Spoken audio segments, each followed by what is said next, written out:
Bom, pessoal, vamos repetir um bocado de coisa. É uma doença rara. A ideia, como o Simon falou, é trazer essa patologia como diagnóstico diferencial em situações que aparece um angedema. E assim, ela não deixa de ter sua importância, apesar da raridade, né? Eu estava vendo alguns trabalhos tipo como esse, né? 4 casos de óbito por asfixia em paciente que vai fazer uma extração dentária, né? Tem seu significado clínico, apesar da raridade. Então, como a gente falou, só uma revisãozinha. As proteínas de serina são enzimas que estão relacionadas à digestão, permeabilidade vascular, coagulação, fibrinólise e imunidade, né? O complemento principalmente. E no caso, a C1 inibidor, né? O inibidor da C1, ele vai agir em todos esses sistemas. Sim, calicreína, complemento, coagulação e fibrinólise.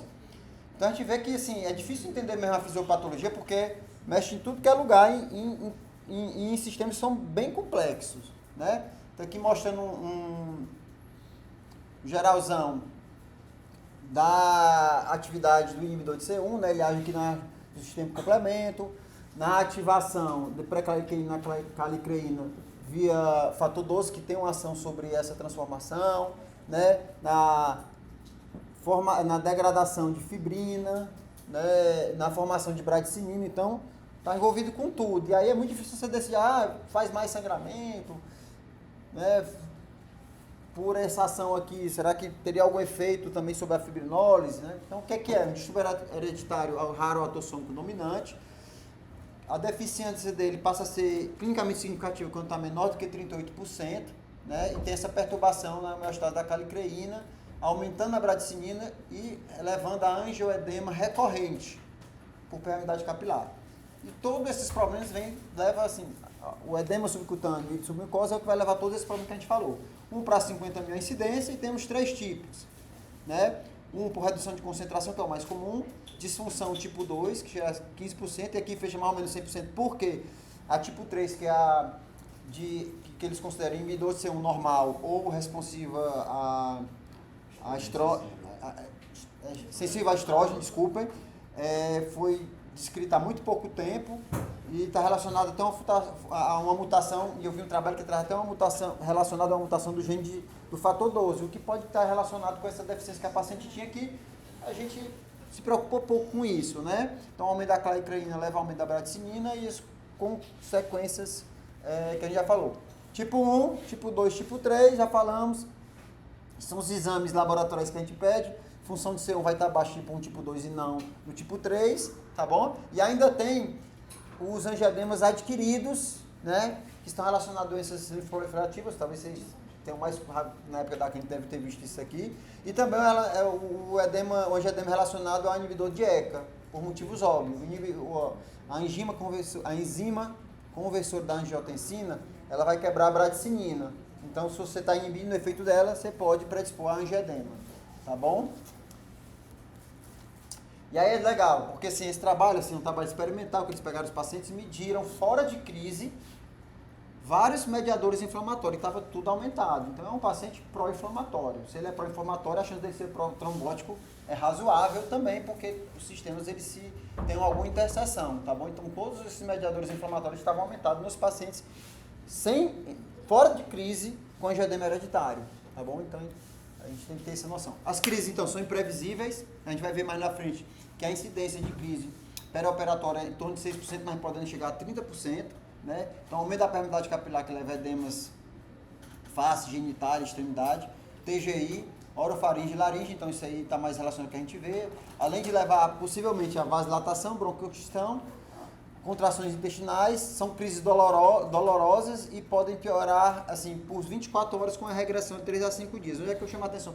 O que eu vi mais na prática, nos relatos, é realmente o edema, a questão do edema de via aérea. Vi pouco falando de alteração de estabilidade hemodinâmica, até assim, isso aí foi um negócio interessante que eu vou chamar a atenção no final da aula, porque realmente ela traz o edema como uma manifestação, o edema, né, de todas essas regiões, como uma manifestação mais característica. A partir da segunda década, falando a partir dos 10 anos, né, 10, 11 anos, 30% sem diagnóstico correto, ou seja, a gente pode pegar, então assim, a gente tem daqui a 10 anos, se eu lembrar que eu tive um angioedema que pode ser isso aqui, eu já posso, né, pelo menos ter esse diagnóstico diferencial.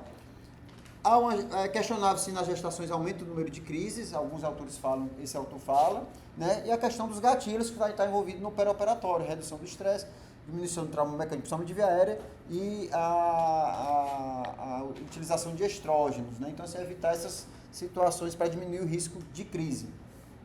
Foi falar também, essa paciente tinha uma crise a cada 30, 45 dias, né?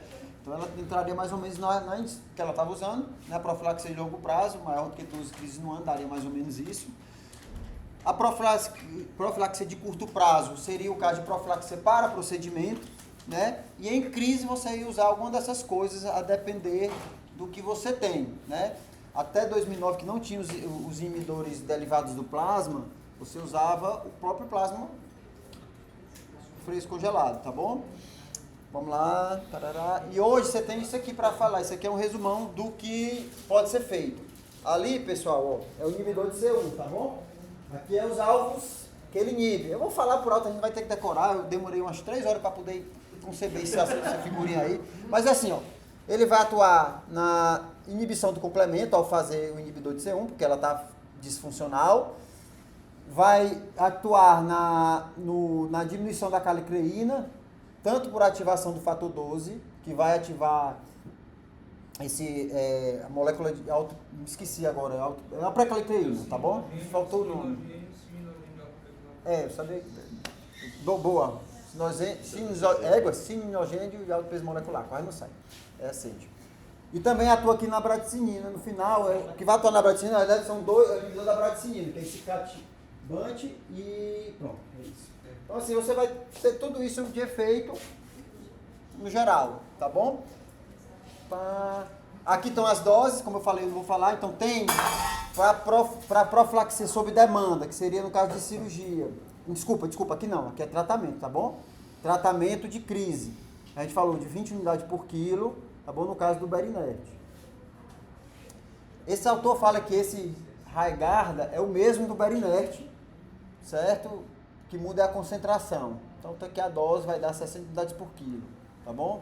Aí tem outros, que é o que ele está em uso de contínuo, que é esse Lanadelumab, tá bom? Que na verdade ele é um inibidor da calicreína, ele não é o inibidor C1, tá bom? Então, você vai ou ser um inibidor C1, ou o inibidor da calicreína, ou o inibidor da bradicinina, que é esse aqui, ó. Tá bom? Deixa eu ver se não alguma coisa. Cara, não precisa decorar. Isso aqui, cara, é acesso fácil. Teve uma suspeita, você vai atrás disso e vai saber. Você vai pedir ajuda dos universitários. Então, perioperatório, as crises são imprevisíveis. Coincidência para a incidência da doença é uma incidência baixa. Se fosse uma incidência de 5,7 na população geral, era muito alta. Mas, pô, estou falando de doença que é uma a cada 50 mil, tá bom? Profilaxia, principalmente em procedimentos sedentários. Procedimento em orofaringe, aí entra a questão da manipulação da via aérea. E no caso de circulação extracorpórea. E esse artigo é bem legal, porque ele dá uma pegada da cirurgia cardíaca, tá bom? Falando sobre SEC. Então, até 2009, quando a gente não tinha os inibidores de C1, o que a gente fazia era isso, antipnolítico, andrógeno atenuado e plasma fresco. O que esse autor especificamente fala é que não se usa mais o antipnolítico de jeito nenhum. Alguns autores ainda defendem o antipnolítico. Eu não vou entrar no mérito, doença rara mais uma vez. Mas o andrógeno ainda se defende a utilização, com aquela dose, com as considerações, não fazer em mulher gestante nem em criança, e ter cuidado em mulher, né, para a questão dos efeitos colaterais. Plasma fresco, que fazia também antes de 2009. Agora a gente usa o inibidor de C1, que na falta dele, tanto que alguns relatos de casos que eu li, esse era de parto normal, eram 3 relatos de obstétricos. E aí ele falava que tinha paciente que não queria pagar, o inibidor de C1 que é muito caro, e aí eles seguravam só por necessidade em caso de crise, tá bom? Que é uma possibilidade. Só que na circulação extracorpórea, que é o que esse artigo trata, ele fala que tem uma série de considerações que o contato com a superfície artificial do circuito da SEC, né, leva a um bocado de alterações que já estão não inibidas pela disfunção de C1, do inibidor de C1, né? Que é a ativação do sistema calicreína, ativação da coagulação, ativação do complemento e exclusão de circulação pulmonar, que é um grande fornecedor de enzima conversora da angiotensina. Então você exclui o pulmão, que inibe a bradicinina, que quebra a bradicinina, tá bom? E hoje em dia não se usa mais a protinina, que é um inibidor direto da calicreína. Então vamos fatuar. A protinina, só quem não conhece, era usado como antividolítico, só que foi relacionalmente mortalidade perioperatória e cirurgia cardíaca, tá bom? Então não se usa mais, tá? Até acho que saiu de fabricação e tal. Aí foi o que eu trouxe, né? Manejo perioperatório com sucesso de 3 pacientes com angioedema hereditário, sem inibidor de C1. Cara, porra, o cara ter coragem de publicar um negócio desse, ele é muito corajoso, porque né, ele podia no máximo série de 3 casos, né? Mas, né, como enaltecendo o fato de não ter usado inibidor de C1. Eu acho muito. Mas ele trouxe um dado interessante, que a cada ml do plasma fez congelado tem uma unidade de C1. Inibidor de C1. Então é um dado interessante para a gente fazer a dose, calcular a dose se você quiser. Mas o que se faz na realidade é uma dose de plasma normal, de 10 a 15 ml por quilo, tá bom? Eu fiz as contas, então assim, dizer que isso... É metade da dose. Hã? É metade da dose. O que, metade da dose? De 20 por quilo. Eu não fiz as contas. Vai dar 10 ml por quilo. 15 já dá um pouquinho mais, né? Se você esticar um pouquinho a baladeira. Exatamente. Eu fiz, só anotei. Então, concentrado de C1 inibidor 1 a 6 horas antes da cirurgia, que foi o que foi sugerido, 1 a 3 horas antes ele falou, não foi o imunologista que deu o parecer, não, foi o Dr. Jorge, não foi? Desculpa. Foi mal, desculpa. Eu vou pedir o seu parecer, tá bom? Então, e se você for ser um inibidor de C1 recombinante, ele fala de menos de 1 hora, que talvez ele seja mais vulnerável, tá bom? Evitar anticoncepcional, hormonal, isso a gente já sabe, reposição hormonal, inibidor de ECA, também já falamos, né? E aí entra a questão de, pô, o que é mais comum? É isso ou é uma reação alérgica ou anafilaxia? Bom, é claro que reações alérgicas, mesmo são bem mais comuns que uma reação de angioedema por um angioedema hereditário. Então, a primeira coisa que a gente vai pensar é nisso, né? Isso aqui não resolve nada. Não resolve nada porque o mecanismo, como foi falado, é outro, certo? Não é via mastócito. Pós-operatório, há quem sugira uma nova dose de C1, porque a bradicina continua sendo produzida pelo processo inflamatório, né? E um risco de edema até 30 horas, de laringe até 30 horas após a cirurgia. Aí 2 protocolos que eles trouxeram, só passar a vista aqui para vocês, né? No caso de obstetrícia, né? Comunicação, aí você tem que ter uma consulta pré-anestésica, uma consulta com o imunologista, geralmente é o imunologista que acompanha esses pacientes, tá bom? Ver possibilidade de fazer bloqueio de neuroeixo, já que é uma possibilidade de cesariana ou de analgesia de parto, tá bom? E notificar a farmácia, porque não é uma medicação comum, então tem que solicitar para estar presente e tal. No intraparto, né, notificar o anestesista é importante, na verdade isso aqui era até para estar aqui essa notificação no pré-parto, né, uma consulta pré-anestésica.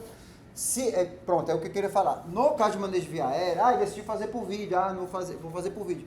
Então, cara, é importante você ter pelo menos um vídeo laringo ali, porque o vídeo laringo vai lhe dar uma noção de como está a via aérea do paciente, se tem edema ou se não tem. Inclusive, na hora da extubação. Você pode dar uma olhada se tem edema peritubo, tá bom? É recomendado fazer analgesia de neuroeste se for o caso, falando aqui de obstetrícia. Alto risco, você faz a profilaxia, ou se tiver em crise, você faz a profilaxia não, tratamento de suco com inibidor de C1. Monitorizar o edema laríngeo, aí é mais monitorizar até 72 horas, se crise você faz inibidor C1, tá bom? Aqui é na cardíaca, fala mais ou menos a mesma coisa, mas ele inclui aqui, como no protocolo, o danazol, né, porque não é gestante, os 20 por quilo, aquele tempo, né, falando, se for plasma 10 ml por quilo, minimizar a hemodiluição, porque a hemodiluição pode diluir também o inibidor de C1, considerar ultrafiltração justamente para melhorar a concentração de C1, antivinolítico mais padrão, não é porque eu estou falando aqui de SEC, tá bom? Cirurgia com SEC, tá bom? Mais ou menos a mesma coisa, diminuir, desmamar o danazol, bom, é mais ou menos isso que a gente vê mesmo, tá bom? É o normal.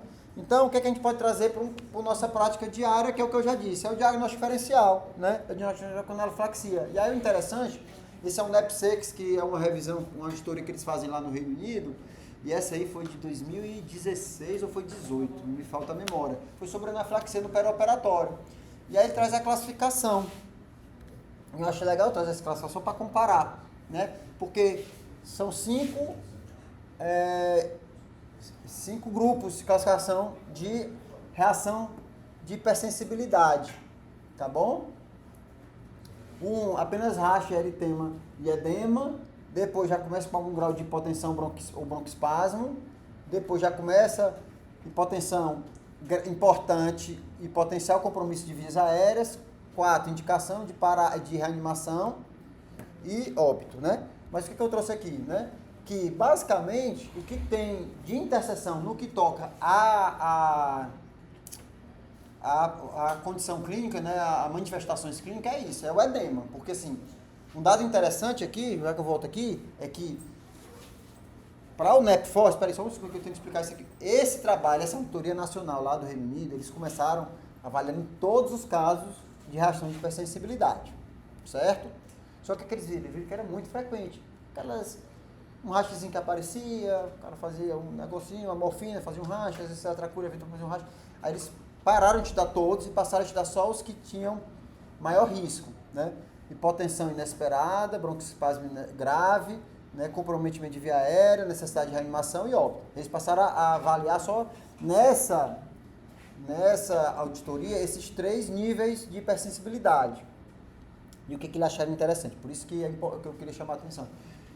Nesses casos mais importantes de hipersensibilidade, hipotensão apareceu em 100% dos casos. Certo? Em 100% dos casos. O que não aparece na rotina no angioedema hereditário. A gente vê que realmente o problema é o edema e a obstrução de via aérea. Então, assim, se não teve hipotensão, você está lá diante de um angioedema, e se não teve hipotensão e você está com um angioedema importante, você pode até pensar mais uma coisa mais rara, porque realmente a hipotensão, nos casos graves. Agora, se tem racha, se tem prurido, essas coisas, já pensa mesmo em reação alérgica, tá bom? Pode falar. Existe uma indicação de dose específica de adrenalina em cada um desses graus, né? Não. Assim, o que se fala é em titular. Em titular. Você vai titular de 100 em 100, que é o que a gente faz na nossa prática. Aquele paciente que está piorando, você vai fazendo algo de pouco em pouco. Aquelas doses de 0,3 subcutâneo, se eu não me engano, nenhuma, assim, eu evitaria usar. A não que eu não tivesse... Oi? Você já ouviu a palestra falando isso aí? Ele falou que era 20 a 50 microgramas por quilo AFI. Você pode repetir até 4 vezes. Pois é, mas isso aí não se... Pronto. Voltando à pergunta do Guilherme. Em qual das 3? Isso aqui você vai fazer um grande. Ele diz qualquer uma. Não, qualquer um não. O paciente está em parada, você vai fazer a parada, é o que eu estou falando. Seria aqui ou aqui. Agora, assim, depende muito de que momento está. Se você está numa situação que está se agravando, fazendo hipotensão... Eu vou dar um exemplo do caso que eu peguei. Eu peguei 2 casos de anafilaxia grave. Um foi um ataque supra, que aí não vem muito ao caso da discussão, certo? E esse aí foi... Eu medi a triptase, veio alta. E o outro foi com Sugamadex. De uma medida para outra foi de 12/7 a 5/3, certo? Capnografia normal. Normalíssima, até não caiu a capnografia. Nem angulou. Hã? Nem angulou. E nem angulou. Nem caiu porque assim, não teve um baixo débito, assim, absurdo pelo menos. E nem angulou como um broncoespasmo, a ausculta estava normal. Eu comecei fazendo, claro que nessa hora que você veio aqui, você pensa que alguma coisa aconteceu, até você tem um cenário de que é uma anafilaxia, um choque anafilático, você demora um pouquinho. Então eu comecei fazendo efedrina, não resolveu nada, peguei o aramina, não resolveu nada, eu falei, cara, isso aqui tá alguma coisa errada. Aí peguei a adrenalina, foi quando resolveu. Aí eu fiz 25, comecei com 25. Quando eu fiz 25, melhorou a hemodinâmica, apareceu o racho. E aí apareceu o angioedema, certo? Então, é uma titulação. Agora, se o paciente está realmente com hipotensão refratária, eu acho que o 25 a 50 eu acho que é pouco. Mas assim, numa situação dessa que você está ali ainda tateando, você vai tateando. E depois você deixa uma infusão contínua, se for o caso. De acordo com a pressão do paciente. Eu acho que era isso, pessoal. Deixa eu ver só... Bom, era isso que eu tinha para mostrar. Valeu. Até a próxima.